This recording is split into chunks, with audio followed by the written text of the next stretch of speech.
오늘 우리에게 주시는 하나님의 말씀은 마태복음 14장 22절에서 33절 말씀입니다. 우리가 함께 다 같이 읽도록 하겠습니다.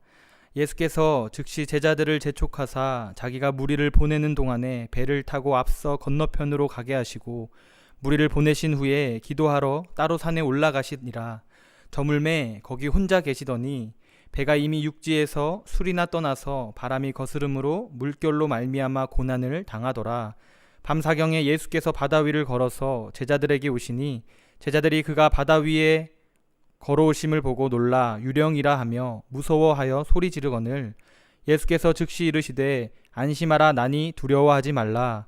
베드로가 대답하여 이르되 주여 만일 주님이시거든 나를 명하사 물 위로 오라 하소서 하니 오라 하시니 베드로가 배에서 내려 물 위로 걸어서 예수께로 가되 바람을 보고 무서워 빠져가는지라 소리질러 이르되 주여 나를 구원하소서 하니 예수께서 즉시 손을 내밀어 그를 붙잡으시며 이르시되 믿음이 작은 자여 왜 의심하였느냐 하시고 배에 함께 오름에 바람이 그치는지라.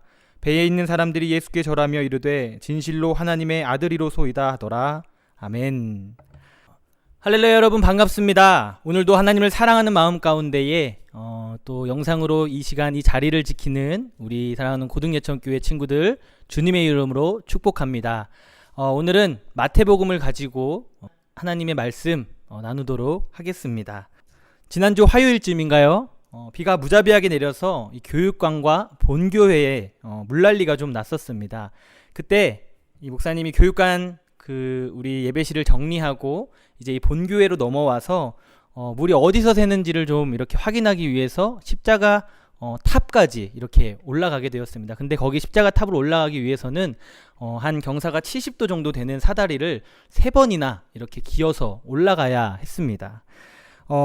이 3개의 사다리를 올라갈 때에 너무 무서웠습니다. 왜냐하면 또 시간도 어두워져서 이제 잘 보이지도 않고 또 비도 계속 내리고 바람도 불어서 얼마나 무서웠는지 몰라요. 올라가면서 이제 주님을 많이 찾았고 또 엄마의 얼굴도 이렇게 떠오르더라고요.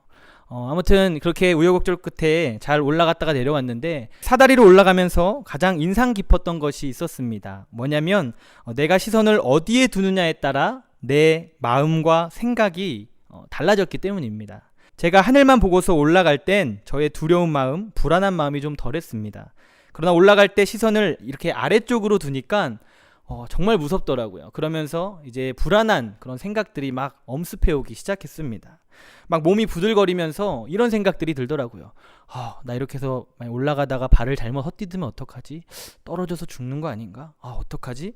막 이런 불안한 마음들이 저에게 계속 엄습했습니다. 그래서 제가 주구장창 하늘만 보고 그렇게 올라갔다가 내려왔습니다. 제가 여러분들에게 이 이야기를 드리는 이유는 우리의 믿음도 이와 마찬가지이기 때문입니다. 우리가 어디에 시선을 두고 살아가는지에 따라 우리의 그 믿음은 크게 달라지게 됩니다. 우리가 살아가는 세상엔 시선을 빼앗길 만한 것들이 너무나도 많습니다. 그렇게 우리가 그것들로부터 벗어나 따로 시간을 내어 하나님과 깊은 교제의 시간을 가져야만 합니다. 개인적인 기도의 이 골방이 반드시 있어야 한다라는 것이죠. 그래서 정말 바라기는요, 저와 여러분이 예수님의 기도 생활을 온전히 본받는 자들이 되기를 간절히 소망합니다. 개인적으로 하나님과 교제하는 시간을 꼭 따로 드리는 하나님의 귀한 자녀들이 다 되기를 이 시간 간절히 축복합니다. 예수님께서는 산에서 기도하실 때 제자들은 갈릴리 바다 한가운데서 이 큰 풍랑을 만나게 됩니다. 그 갈릴리 바다는 밤이 되면 기압차로 인해 갑자기 풍랑이 일어나곤 했습니다. 아니나 다를까 제자들은 불어오는 바람과 사납게 이는 이 물결 때문에 어두워질 때까지 그 바다 위에서 아주 긴 사투를 벌입니다. 그리고 밤사경, 여기서 밤사경은 새벽 3시부터 6시까지를 일컫는데요. 이 밤사경의 시간이 되어서야 예수님은 바다를 향해 걸어서 직접 가십니다. 그러나 제자들은 이것을 모르고 여전히 자신들이 겪고 있는 그 풍랑에만 시선을 뺏깁니다. 그러다 보니 예수님이 다가오시는 줄도 모르고 그분을 보고 유령이라고 그렇게 말하며 소리 지르죠. 그들의 시선을 통해서 그들의 영적인 무지가 그대로 나타난 것입니다. 예수님은 그런 제자들의 모습을 보시고 말씀하십니다. 안심하라 나니 두려워하지 말라. 제자들은 예수님의 그 나지막한 음성을 듣고서야 비로소 예수님께 시선을 돌립니다. 그리고 그 제자들 가운데 베드로가 가장 먼저 이렇게 이야기하죠. 주여, 만일 주님이시거든 나를 명하사 물 위로 오라 하소서. 그러자 예수님이 말씀하십니다. 오라.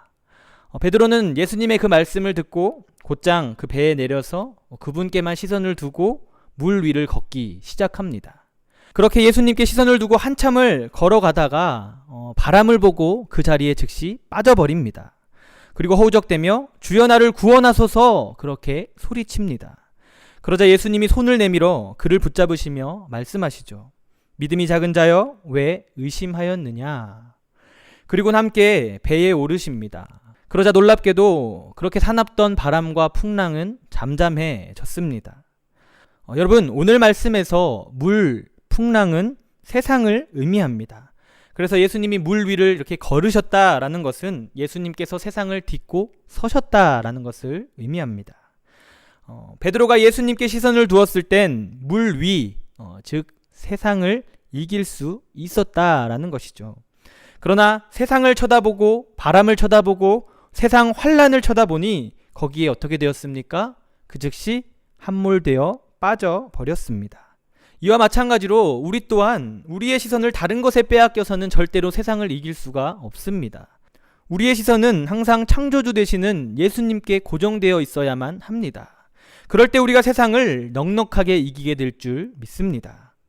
여러분, 내 문제보다 내 상황보다 더 크신 예수님께 온전히 시선을 고정하시기를 바랍니다. 그분에게 시선을 둘 때 내 삶의 기적과 같은 하나님의 역사하심, 그 일하심이 있게 될 것입니다.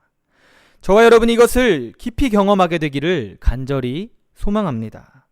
말씀을 맺습니다. 여러분, 현재 나의 시선은 어디를 향하고 있습니까?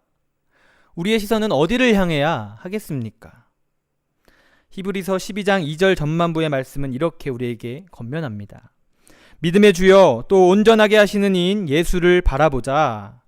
우리의 시선을 우리의 문제가 아닌 오직 예수님께 두기를 간절히 축복합니다. 그때 우리의 믿음을 통해 모든 문제와 상황들을 주님이 해결해 주실 것입니다. 그렇게 되기를 정말 주님의 이름으로 간절히 축복합니다. 하나님 감사합니다. 오늘도 우리에게 주신 말씀 우리가 우리 마음밭에 잘 심어서 이 말씀으로 또 한 주를 살아내고 또 승리할 수 있게 하여 주옵소서. 특별히 우리에게 주신 말씀처럼 우리가 항상 우리의 문제, 우리의 상황에만 우리의 시선을 두는 것이 아니라 항상 예수 그리스도께 우리의 시선을 두고 살아내는 그런 하나님의 귀한 자녀들 다 될 수 있도록 우리 가운데 은혜를 더하여 주시고 늘 성령으로 함께하여 주시옵소서. 감사드리며 사랑이 많으신 예수님의 이름으로 기도합니다. 아멘. 이제는 우리 주 예수 그리스도의 은혜와 아버지 하나님의 크신 사랑과 성령의 감동, 감화, 교통, 인도하심이 이 시간 오직 예수님께만 시선을 두고 전적으로 그분만을 의지하는 삶, 그분만을 따르는 삶을 살고자 결단하는 사랑하는 우리 고등예천교회 모든 지체들 가운데 이제로부터 영원까지 함께 하시기를 간절히 축원합니다. 아멘.